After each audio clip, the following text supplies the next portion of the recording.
Okay, and here's where we're starting with the Sowell Effect, because we're going beyond Thomas Sowell, and instead of just repeating his quotes all the time, we're actually going to think like he thinks and actually go into other authors that also do what he does, but before he ever came into play. So Thomas Sowell is more of a researcher, and with the Sowell Effect, we're going to go beyond that and actually talk about the ideas and critically think about things. The first thing that everyone always asks is, what is capitalism?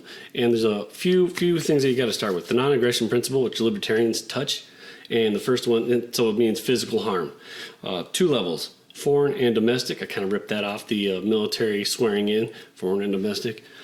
So obviously the military is for the foreign, protect us from outside forces, and then you have your domestic, which is usually the police.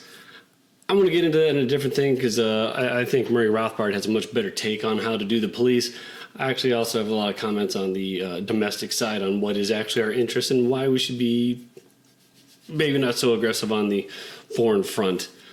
So that's the physical harm. That's what the first tenet of, well, I call it the first tenet of the capitalist economic system, of if you will.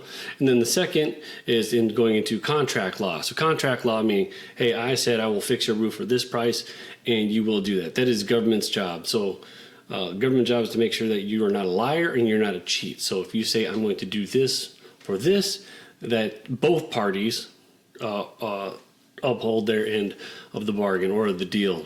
So that way nobody has to worry about, hey, you got to pay up front and then they could cheat you, or if you don't pay up front, like you see in some of these restaurants where people do a dine and dash.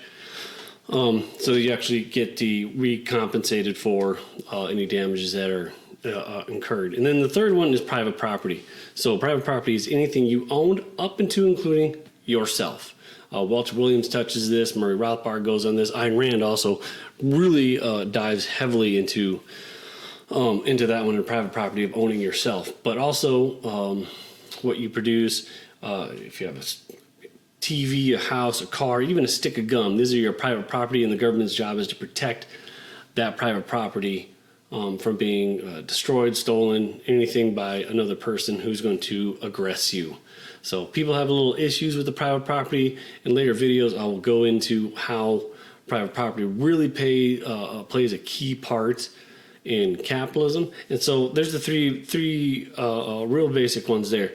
Is protect you from physical harm, make sure that people do as they say they're supposed to going to do when they make a deal, when you make a contract. And then the last one is private property. When you own something, it belongs to you until you decide you want to trade it off and give it to somebody else. So big key components of capitalism. And thanks for watching the video. I'm going to be releasing a bunch more, going over a lot of the other authors other than Thomas Sowell, like Walter Williams, Milton Friedman, Mises, Hayek, Adam Smith, Bastiat, Hazlitt, Ayn Rand, who else can I think of? There's a bunch of others. So Johann Norberg, he's the new one. So yeah, stay tuned for that, and I'll get those videos kicked out.